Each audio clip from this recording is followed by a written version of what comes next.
Hello everybody. Next up, we go up the M1 and M6 to Molineux, where Wolves will be our hosts. It's a Saturday 3pm kickoff. Enjoy them while you can. Well, Wolves then. Not in the greatest of form results-wise in the league. Their only win since October came up at Everton on Boxing Day, which probably doesn't count.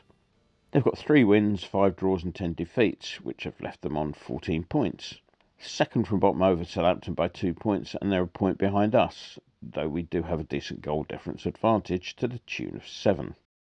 Their last 2 outings have both come in the Cups, 2-2 draw up at Anfield in the FA Cup, more of which later, being followed by a penalties defeat to Forest on Wednesday night. Now, unless I'm much mistaken, Wolves are the first team that we'll have played twice in the league this season, which comes as some relief to Daisy, who therefore has just the one transfer window to consider. And since that window has been fairly quiet all round, it should come as little surprise that they haven't actually brought anyone in so far, apart from a couple of kids for the youth system. They did bring in Diego Costa after the close of the last window. Indeed, he made his Wolves debut in the return home fixture at the Olympic, coming on for the last 20 minutes of our 2-0 win. Now, when he was last on these shores with Chelsea between, I think it was 2014 and 2017, he got a reputation for general thuggery. One remembers a particularly nasty studs-up leg breaker of a challenge on, I can't remember if it was Areola or Adrian, but somehow it evaded proper punishment. It seems like the old adage referencing the skin pattern of leopards is rather accurate in this case. Costa's already served a 3-match ban for sticking a nut in on a Brentford player, and he's only been here since October. That ban would have been a lot longer, but, well, it was a Brentford player. The aforementioned win at the Olympic resulted in the issue of a P45 to the then manager Bruno Lage. After a short and not particularly interesting spell with Steve Davis at the helm, in a caretaker capacity, they brought in former Sevilla manager Julen Lopetegui. It took a while to get him on board, his dad's ill health being a bit of an issue at the time of Ball's original approach. It was he who was in charge of the Spanish national team for the 2018 World Cup. Well, for a bit. They'd barely cleared immigration when it was announced that he'd be taking over at Real Madrid the following season. As you can imagine, this went down with the Spanish FA like a, well, royal autobiography, and they promptly announced his dismissal only seconds after he got his toiletries out of his bag. Their injury list is mainly comprised of long-term absences, with Chiquinho, Neto, Kalajic and Boubacar Traore all ruled out completely and for some considerable time. Lopetegui has been moaning about the position, pointing out that the absences have left him with just the one midfielder. Them's the breaks. Our look at Wolves merges in this week to the wild and wacky world of association football, and we have a look at the events up at Anfield last weekend, where our opponents were stitched up twice by the sort of refereeing performance that even embarrassed the home side, who, let us remember, have a long history of dishonesty. Salah was offside for their goal the second the ball was played towards him. The defenders attempted clearance arising purely from Salah's gaining of an advantage in an offside position.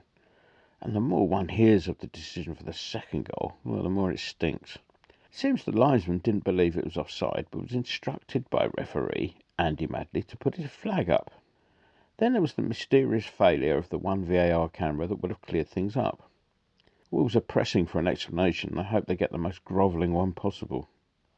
Elsewhere, the FA have announced that they're looking into the suspicious betting patterns that emerged during the Oxford vs Arsenal FA Cup tie the other night. The issue is said to involve the actions of a particular Oxford player, though further details are a bit sketchy at the time of writing for obvious reasons. Meanwhile, the FA might want to take a look at the betting on last weekend's match-up at Anfield as well. On the brighter side, we heard that Sebastian Haller has played in a friendly match for Dortmund, his first outing since surgery and chemotherapy. Good news indeed, and we continue to send our best wishes from here at the Avram Grant Olympic Rest Home for the Bewildered. Well, and so to us. And it wasn't the greatest games, but it was good to get back to winning ways. Off the pitch, the highlight was the mickey taking of a couple of the home support who, emboldened by the fact that they'd had their first shave, decided to give it big, getting all upset when everyone just laughed at them. The best comment from one of the older brigade was, "I won't even wait outside for you and give you a slapping.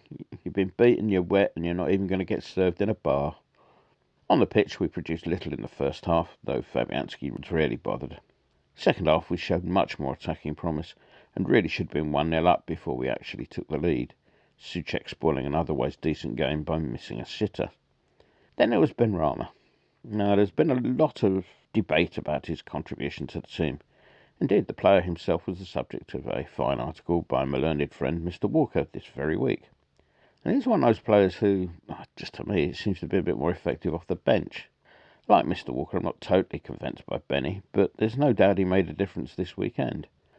Whenever we're trying to break down the defence, we rarely seem equipped to run at defenders, and this was Benrahma's major contribution to the match.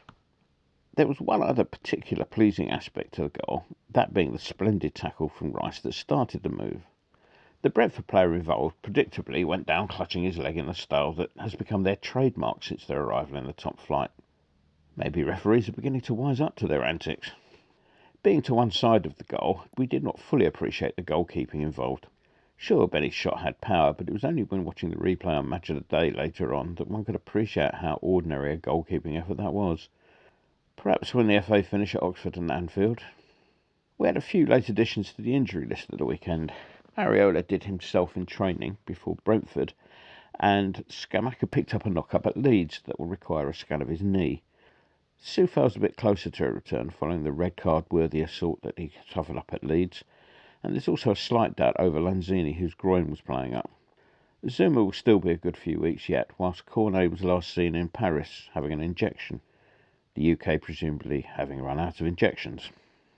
So let's move on to the prediction. Well, with Southampton playing up at Everton, this is definitely one we could do with getting something out of. And, I think we will.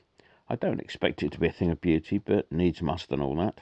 So the £2.50 I was going to spend on an overpayment of my TV licence to avoid all the non-news arising out of royal autobiographies will instead be placed on an away win. 1-0 to us, please, Mr. Winston, and not a word to the FA. Enjoy the game.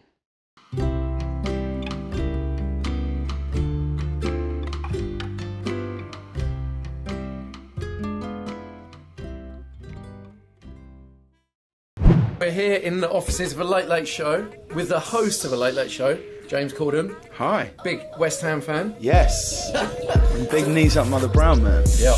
Get on the forum at kumb.com. Come on, you irons.